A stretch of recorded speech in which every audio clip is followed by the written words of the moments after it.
அது பெரும்பாலும் நிறைய பேர் சொல்ற ஒரு விஷயம், திருஷ்டி. கண் திருஷ்டின்னு எல்லாருமே சொல்லுவாங்க. எல்லாருக்கும் இருக்குது. குழந்தைகள்ல இருந்து எல்லாருக்குமே, பிசினஸ் பண்றவங்களுக்கா இருக்கட்டும், நல்லா இருந்துங்க, யார் கண்ணு பட்டுச்சோ இந்த நோய் மாதிரி வந்துருச்சு.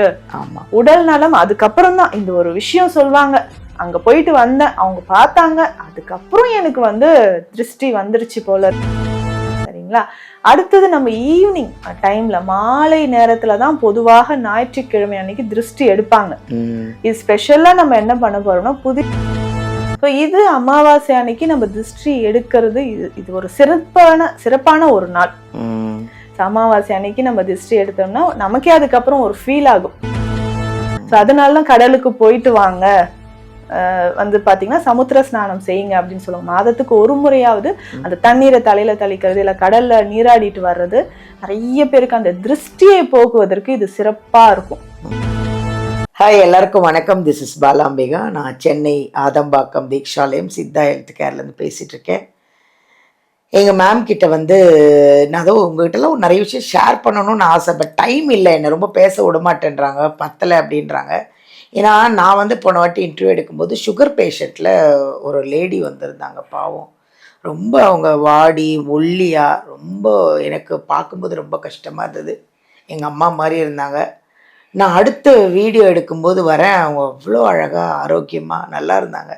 நான் கேட்டேன், என்னம்மா எப்படிம்மா இருக்கீங்க அப்படின்னு. ஐயோ நல்லா இருக்கேன், எனக்கு நித்யா முன்னாடியே தெரியாமல் போயிடுச்சு, நான் லேட்டாக தான் தெரிஞ்சிச்சு எனக்கு நித்யாவை. நான் நித்யாட்ட ட்ரீட்மெண்ட் எடுத்து ரொம்ப நல்லா ஆயிட்டேம்மா, இன்னும் கொஞ்சம் இருக்குது, அதுவும் அவங்க சொல்கிறதெல்லாம் நான் ஃபாலோ பண்ணிகிட்ருக்கேன். அதுதாங்க மெயின். எங்கள் நித்யா மேம் சொல்லுவாங்க, ட்ரீட்மெண்ட் அப்போ என்ன சொல்கிறாங்களோ அதை நீங்கள் கரெக்டாக ஃபாலோ பண்ணிங்கன்னு வச்சுக்கோங்களேன், அந்த மெடிசனை கரெக்டாக எடுத்துக்கிட்டிங்கன்னு வச்சுக்கோங்களேன், பியூராக சீக்கிரமாக க்யூர் ஆகிடுவீங்க.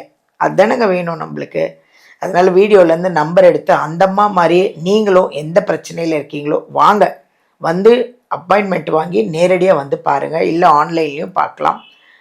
சரி, இப்போது ஒரு முக்கியமான விஷயத்தை பற்றி மேம்கிட்ட கேட்போம். அமாவாசை வருது, அது எப்போ வருது? அதுவும் ஏதோ ஸ்பெஷலான அமாவாசையாக அது. அந்த அமாவாசையை நீங்கள்லாம் கடைப்பிடிச்சிங்கன்னா வேறு லெவலில் வந்துடுவீங்களாம்.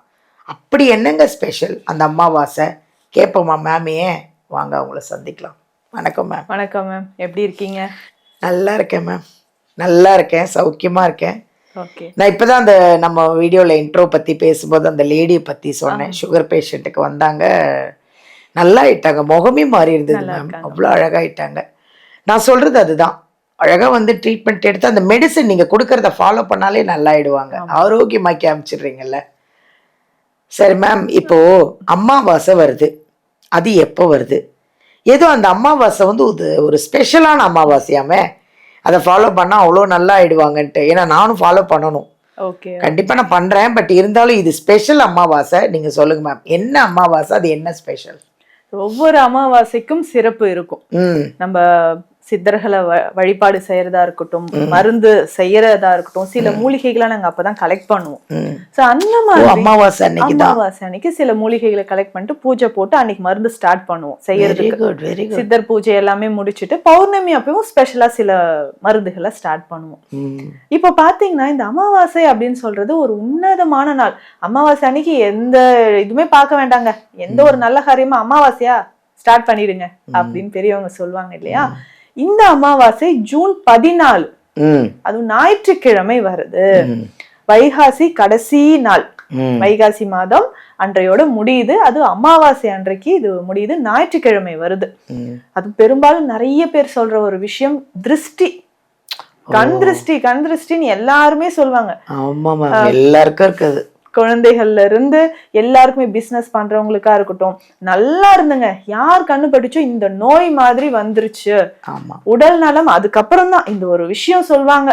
அங்க போயிட்டு வந்தேன், அவங்க பார்த்தாங்க, அதுக்கப்புறம் எனக்கு திருஷ்டி வந்துருச்சு போல இருக்கு, உடல்ல இப்படி ஒரு ப்ராப்ளம் ஒண்ணு மாத்தி ஒண்ணு வந்துகிட்டே இருக்குங்க, வீட்லயும் திருஷ்டி அதிகமா இருக்கிற மாதிரி இருக்கு அப்படின்னு சொல்லுவாங்க. பொதுவாகவே திருஷ்டி எடுப்பதற்கு உகந்த நாள்னா ஞாயிற்றுக்கிழமை. ஆமா, அதே மாதிரி அமாவாசை அன்னைக்கும் திருஷ்டி எடுப்பாங்க.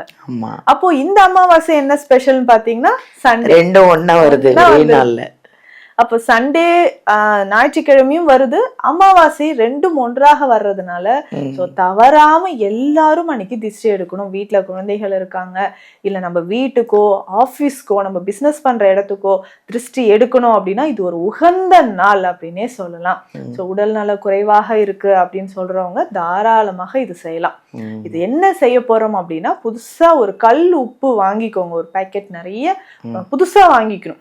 வீட்டுல ஆல்ரெடி சமையலுக்கு யூஸ் பண்றது, வீட்டுல வாங்கி வச்சிருக்கேன், இதெல்லாம் யூஸ் பண்ண வேண்டாம். திருஷ்டிக்காக புதுசா தனியா ஒண்ணு வாங்கிக்கோங்க. இது நம்ம என்ன பண்ண போறோம்னா, இந்த பரிகாரம் கல்லுப்பை வச்சுதான் திருஷ்டியை எடுக்க போறோம். நம்ம காலையில குளிக்கும் போது அந்த தண்ணீர்ல, வீட்டுல இருக்கக்கூடிய எல்லாரும் குளிக்கும் போது தண்ணீர்ல கொஞ்சமா கல்லுப்பு போட்டு அந்த தண்ணீர்ல நம்ம குளியல் எடுத்துக்கலாம். இது ஃபர்ஸ்ட்டுங்க. அடுத்து ரெண்டாவது நம்ம என்ன பண்ண போறோம் அப்படின்னா, வீட்டுல வாசல் இருக்கு இல்லையா, நிலவாசலுக்கு முன்னாடி ஒரு சின்ன கப்ல 2 பக்கமும் கல்லுப்பு போட்டு வச்சிடலாம். வீட்டுல எங்கெங்கெல்லாம் நம்ம வந்து பணம் வைக்கக்கூடிய இடம், குழந்தைகள் படிக்கக்கூடிய இடம், சமையல் கட்டுல, நம்ம டைனிங் டேபிள், அங்கங்க கொஞ்சம் கொஞ்சமாக இந்த கல்லுப்பு அன்றைய தினம் முழுவதும் இருக்கணும். அங்கங்க கொஞ்சம் கொஞ்சம் கல்லுப்பு காலையிலே வச்சிடணும். சரிங்களா? அடுத்தது நம்ம ஈவினிங் டைம்ல, மாலை நேரத்துலதான் பொதுவாக ஞாயிற்றுக்கிழமை அன்னைக்கு திருஷ்டி எடுப்பாங்க.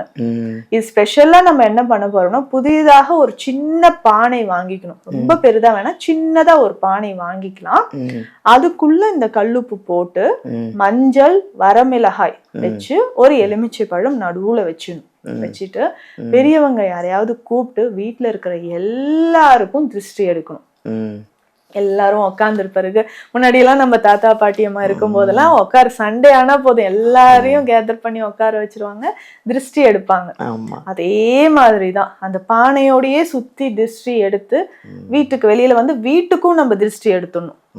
எடுத்துட்டு போயிட்டு நம்ம இந்த முச்சந்தின்னு சொல்லுவோம் இல்லைங்களா, யாருக்கும் டிஸ்டர்பன்ஸ் இல்லாம போட்டு உடைச்சு விட்டுட்டு திரும்பி பார்க்காம வர்றது. ஸோ இது அமாவாசை அன்னைக்கு நம்ம திருஷ்டி எடுக்கிறது. இது ஒரு சிறப்பான ஒரு நாள். அமாவாசை அன்னைக்கு நம்ம திருஷ்டி எடுத்தோம்னா நமக்கே அதுக்கப்புறம் ஒரு ஃபீல் ஆகும். அதே மாதிரி வீட்டுல அங்கங்க உப்பு வச்சிருக்கோம் இல்லைங்களா, அதுவுமே நம்ம வந்து ஒரு கிளாத்ல, துணியால சேகரம் பண்ணி தண்ணீர்ல கரைச்சி கால் படாத இடத்துல எங்கேயாவது கீழே ஊத்திடலாம். அப்போ நம்ம வீட்டுல இருக்கக்கூடிய திருஷ்டியும் போகுது. அந்த உப்புக்கு பாத்தீங்கன்னா அவ்வளோ ஒரு நெகட்டிவ் எனர்ஜி எல்லாமே ஈர்க்கக்கூடிய ஒரு ஆற்றல் இருக்கு. அதனாலதான் கடலுக்கு போயிட்டு வாங்க, வந்து பாத்தீங்கன்னா சமுத்திர ஸ்நானம் செய்யுங்க அப்படின்னு சொல்லுவாங்க. மாதத்துக்கு ஒரு முறையாவது அந்த தண்ணீரை தலையில தெளிக்கிறது, இல்ல கடல்ல நீராடிட்டு வர்றது நிறைய பேருக்கு அந்த திருஷ்டியை போக்குவதற்கு இது சிறப்பா இருக்கும். அதனால கல்லுப்பு இந்த மாதிரி நம்ம பயன்படுத்தி அமாவாசை அன்னைக்கு ஜூன் 14 ஞாயிற்றுக்கிழமை மறக்காம இதை செய்யுங்க. நம்ம திருஷ்டி எல்லாம் போயிட்டு நம்ம சந்தோஷமாக இருக்கலாம். Thank you ma'am. தேங்க்யூ. இதாங்க என்ன ஸ்பெஷல் அப்படின்னு கேட்டால் இதுதான் ஸ்பெஷல். கண் திருஷ்டி, அதாவது கல்லடி பட்டாலும் கண்ணடி படக்கூடாதுன்னு சொல்லுவாங்க, பழமொழி கேள்விப்பட்டிருப்பீங்க. கண்ணு மட்டும் பயங்கரமானதுங்க. கண் திருஷ்டியிலேருந்து வெளியில் வர்றதுக்கு ஒரு அருமையான பரிகாரம் சூப்பராக சொல்லியிருக்காங்க எங்கள் மேம். மிஸ் பண்ணிடாதீங்க. அந்த ஜூன் 14 அமாவாசையும் ஞாயிற்றுக்கிழமையும் சேர்ந்து வருது. அவங்க என்ன சொன்னாங்கன்றத ஃபுல் வீடியோ பார்த்து அதை அப்படியே ஃபாலோ பண்ணி கண் திருஷ்டியே இல்லாமல், கண் திருஷ்டிலேருந்து எல்லாரும் வெளியில் வந்து ஆரோக்கியமாக நீங்கள் செய்கிற எல்லா வேலைகளும் வெற்றி அடைஞ்சு சக்ஸஸ் ஆகி ஆரோக்கியமாக சூப்பராக இருக்கணும்னு வாழ்த்துக்கள். தேங்க்யூ.